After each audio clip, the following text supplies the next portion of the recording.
We are going to talk about writing a compare and contrast essay. There's 3 ways to do it.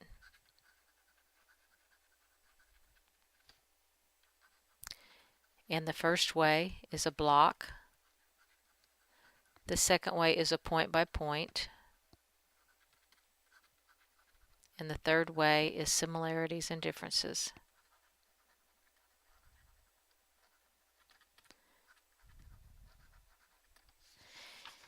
The first way, the block, follows this format. You have an introduction, and then you have your first topic, and then you have your second topic, and then you have your conclusion. The point by point, you have your introduction, and then you have your first feature, and then you have your second feature, and then you have your third feature, and fourth feature, and on, depending on how many features you're going to compare and contrast, and then you have your conclusion. The similarity and differences is a lot like the block, in that you do an intro, then you do your similarities, then you do your differences, and then you do your conclusions.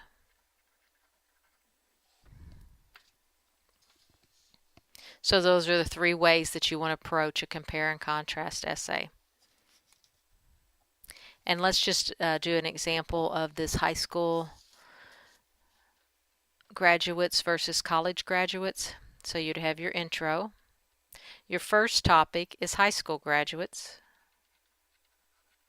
and their success, and then college graduates and their success, and then your conclusion. Now, when you're talking about high school graduates, you're going to talk about 4 elements or 4 features. You're going to talk about their job opportunities,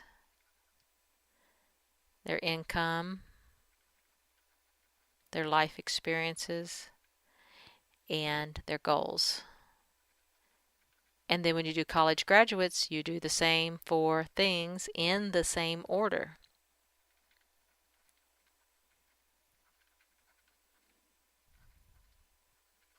For our point by point, after you have your intro, you're going to talk about job opportunities. And then you're going to talk about income. And then you're going to talk about life experiences. And then you're going to talk about goals. And then you're going to do your conclusion. So it's a different organization. And if we were doing the similarities and differences, you would do your intro, and you would put how high school graduates and college graduates are alike, and then how they are different, and then you'd have your conclusion. So those are examples using the high school graduates and a college graduate, using the block style and the point by point.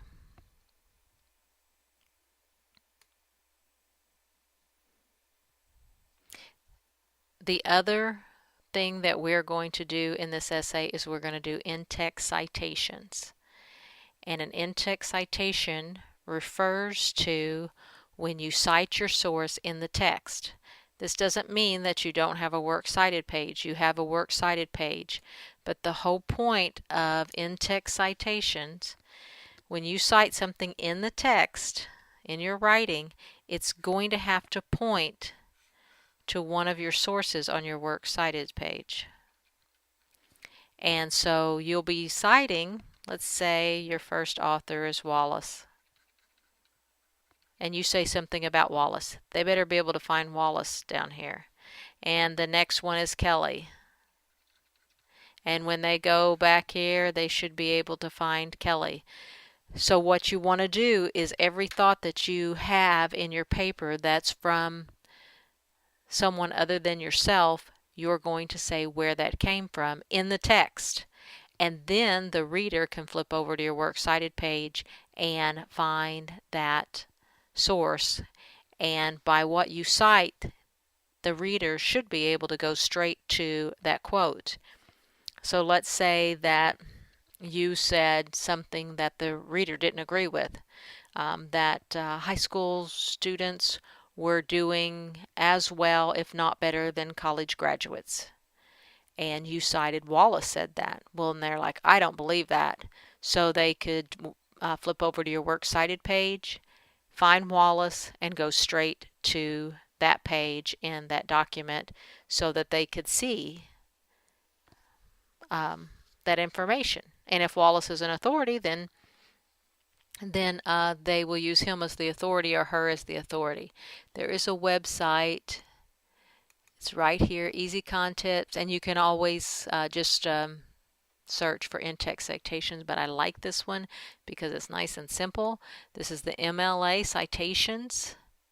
This is what you'll be using in college.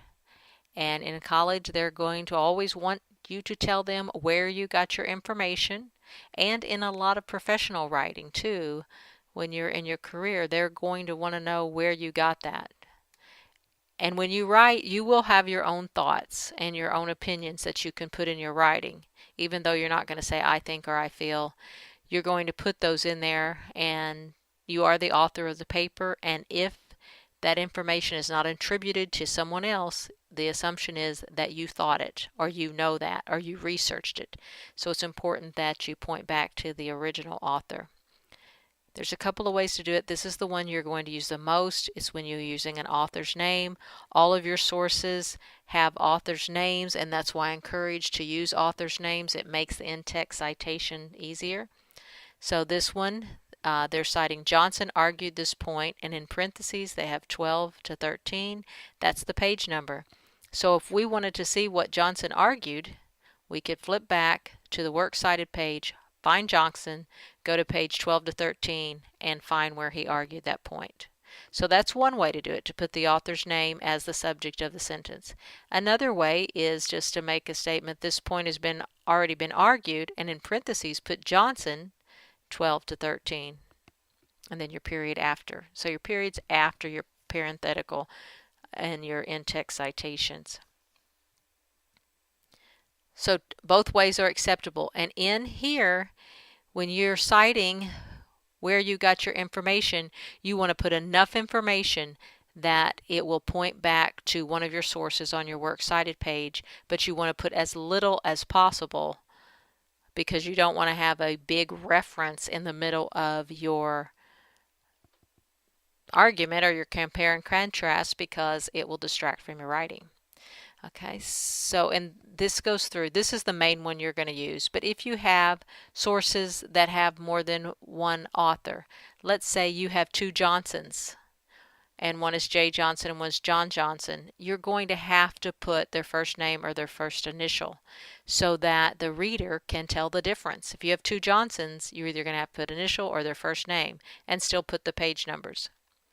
If you have three authors, put them just like it's listed on their book or their article and the page number.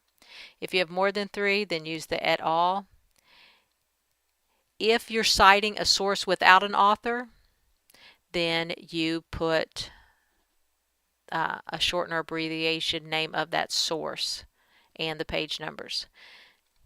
Now let's say that you are citing a whole website. And here, let's just go through these real quick. This is within a book. If you're there's no numbers, you put the author's name and the chapter of the book. And that might be appropriate for some web sources also. But let's say you're citing an entire source. Here they said Hartford suggested the internet provides, so there's no page number here. So you wouldn't have to put a page number, and you wouldn't draw attention to there's no page number. We would just know it's Hartford. And if you put he suggested the internet provide more distraction than it does information, and then you would put a parentheses Hartford, period. The whole point of it is to give enough information to point the reader to your works cited page, but as little as possible.